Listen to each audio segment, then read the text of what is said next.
जाट आरक्षण आंदोलन हिंसा के दौरान पूर्व वित्त मंत्री कैप्टन अभिमन्यु की कोठी जलाने का मामला 10 साल सीबीआई कोर्ट में चला। 5000 पेज की चार्जशीट, 127 गवाह और 430 तकनीकी सबूत के बावजूद अदालत में सीबीआई आरोप साबित नहीं कर सकी। सीबीआई की पंचकूला स्थित विशेष कोर्ट ने 56 आरोपियों को बरी कर दिया। पूर्व वित्त मंत्री के भतीजे रोहित राज सिंधु ने एफआईआर नंबर 118 में आरोप लगाया था कि भीड़ ने कोठी में घुसकर आग लगा दी, साथ ही तोड़फोड़ की, सामान भी उठाकर ले गई। अर्बन स्टेट थाने में पुलिस ने 27 फरवरी 2016 को एफआईआर दर्ज की। 16 अक्टूबर 2016 को भाजपा की तत्कालीन मनोहर लाल सरकार ने केस सीबीआई को सौंप दिया। उस समय तक एसआईटी पहली चार्जशीट अदालत में दाखिल कर चुकी थी। उसमें 130 लोगों को गवाह बनाया गया। इसके बाद सीबीआई ने 3 और चार्जशीट कोर्ट में दाखिल की। वह इस मामले पर महेंद्र सिंह नांदल और बचाव पक्ष के वकील जितेंद्र हुड्डा ने क्या कुछ कहा, सुनिए। पूर्व वित्त मंत्री कैप्टन अभिमन्यु की कोठी जलाने के मामले में उस पर क्या कहना चाहेंगे? देखिए, ये किसी की हार जीत तो है नहीं, ये तो समाज की जीत है। समाज ने भाईचारे को मेंटेन करने के लिए पहले भी प्रयास करे थे और वो प्रयास कार्यान्वित हो गए। और हमारे जो वकील थे जितेंद्र हुड्डा जी, उन्होंने काफ़ी प्रयास करके सीबीआई कोर्ट पंचकुला तक जाके बहुत सारी तारीखें अटेंड करके उसको कंक्लूड करवा दिया और ये एक समाज की जीत है। पूर्व वित्त मंत्री कैप्टन अभिमन्यु की कोठी के मामले में जो कल सीबीआई कोर्ट का फैसला आया, कोर्ट ने सभी 56 आरोपियों को बरी कर दिया। केस की पैरवी करने वाले रोहतक बार के वरिष्ठ वकील जितेंद्र हुड्डा जी हमारे साथ हैं। तो हुड्डा साहब, आपने पूरा 10 साल ये केस लड़ा, तो आप इस पे क्या केस में था, किस आधार पर बरी हुए और क्या कहना चाहेंगे, और कितने केस सीबीआई कोर्ट में बकाया? 19-20 फरवरी 2016 को कैप्टन अभिमन्यु फॉर्मर वित्त मंत्री जी की कोठी में आगजनी हुई थी। उसके बारे में एक एफआईआर नंबर 65 21 फरवरी 2016 को और दूसरी एफआईआर नंबर 118 27 फरवरी 2016 को दर्ज हुई थी। कल जो फैसला आया है, ये 27 फरवरी 2016 की एफआईआर नंबर 118 जो सीबीआई को ट्रांसफ़र हुई थी 16/10/2016 को, आरसी नंबर 14, उसका फैसला आया है। उसमें कुल मिला के एसआईटी ने और सीबीआई ने 64 आरोपियों के खिलाफ चार्जशीट दी थी, जिसमें से 4 नाबालिग थे। 4 जो नाबालिग थे वो 1 साल पहले जुवेनाइल कोर्ट रोहतक से बरी हो चुके हैं और 3 आरोपी ड्यूरिंग ट्रायल एक्सपायर हो गए। 1 आरोपी पीओ डिक्लेयर हो गया। 56 आरोपियों के खिलाफ कल फैसला आया है। जो चार्जशीट सीबीआई ने पेश की थी और जो एसआईटी की चार्जशीट थी, उनमें पर्याप्त सबूत न होने के बिना पे माननीय न्यायालय ने 56 के 56 आरोपियों को बाइज्जत बरी कर दिया था।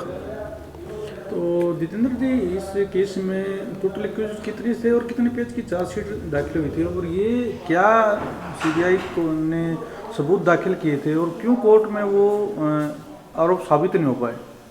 जुवेनाइल कोर्ट में जो केस चला था उसमें सीबीआई ने खुद दूसरी एफआईआर को वापस लेने के लिए एप्लीकेशन लगाई थी, जो उनकी मंजूर हो गई थी। वो जुवेनाइल कोर्ट में 65 नंबर एफआईआर जो बाद में आरसी नंबर 12 हुई, वो वापस हो चुकी है।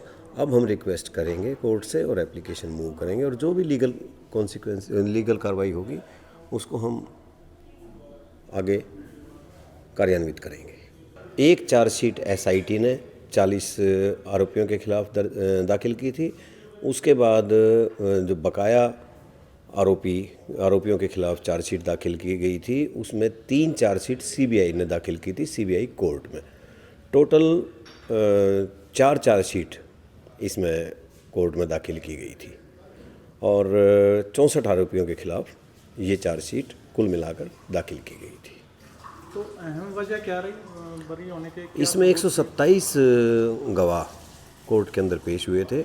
24 गवाह अननेसेसरी समझ के और सीबीआई ने गिवन अप कर दिए थे। जो 127 गवाह थे उसमें 27 गवाह इंडिपेंडेंट थे और 100 गवाह ऑफिशियल थे। लेकिन जो आरोप इन आरोपियों पर लगाए गए थे वह आरोप कोर्ट में सिद्ध नहीं हो पाए। जो फोटोग्राफ्स थे और जो सीडीआर थी, कैफ थी और जो बाकी के सबूत थे, वो सबूत अक्रेंस से कनेक्ट नहीं होते थे। तो अब सीबीआई कोर्ट में रोहतक से जुड़े उस ट्रेन की हिंसा के दौरान के कितने केस पेंडिंग है? सीबीआई कोर्ट में 4 केस और पेंडिंग हैं।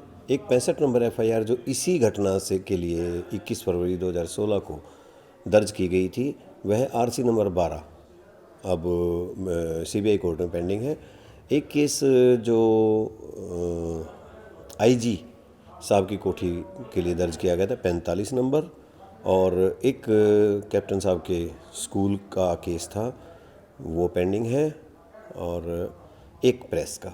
ये 5 केस कुल मिला के सीबीआई को हैंड ओवर किए गए थे, जिनमें सीबीआई ने इन्वेस्टिगेशन की थी। उसमें से एक केस का आज फैसला आया है, 4 केस अभी पेंडिंग है।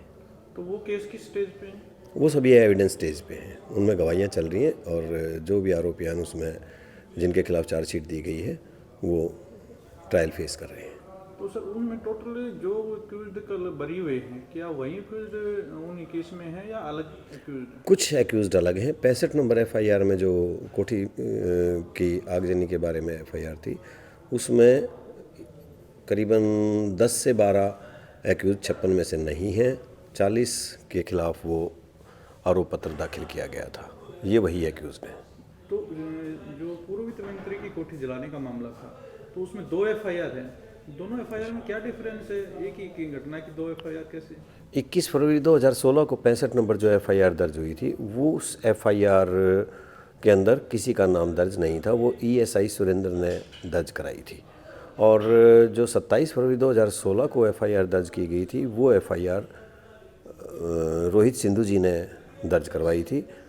एक ऑफेंस की 2 एफआईआर दर्ज की गई थी। इसके लिए हमारा केस हाई कोर्ट में पेंडिंग है, और इसके बारे में हम कंटेस्ट करेंगे। सीबीआई ने खुद एडमिट किया है।